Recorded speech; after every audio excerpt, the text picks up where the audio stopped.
রব্বুল আলামিন সূরাতুন নূরের ৩১ নম্বর আয়াতে জানিয়ে দিচ্ছেন, ওয়াতুবু ইলাল্লাহি জামিআন আইয়ুহাল মুমিনুনা লাআল্লাকুম তুফলিহুন। পড়েন আল্লাহু আকবার। রব্বুল আলামিন জানিয়ে দিচ্ছেন, ওয়াতুবু ইলাল্লাহি, মুমিন যারা আছো তওবা করো। রব্বুল আলামিনের তওবা করার দরকার আছে না নাই? মুমিনদেরকে ডাক দিয়ে বলছে তোমরা তওবা করো, কারণ প্রত্যেকটা মানুষ এই পৃথিবীর বুকে পাপী। আবার রব্বুল আলামিন আয়াতের লাস্টে বলছেন, যে ব্যক্তি তওবা করলো সেই ব্যক্তি সফল হয়ে গেল। পড়েন সুবহানাল্লাহ।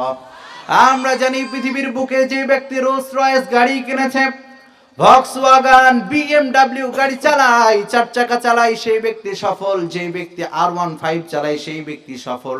এটা আমরা মনে করি কি করি না? এই স্মার্টফোনের মধ্যে অ্যাপল কোম্পানির মোবাইল যে ব্যক্তি ইউজ করে সেই ব্যক্তিকে আমরা মনে করি সেই ব্যক্তি সফল। কিন্তু রব্বুল আলামিন বলছেন না না, যে ব্যক্তি তওবা করলো সেই ব্যক্তি সফল। পড়েন সুবহানাল্লাহ।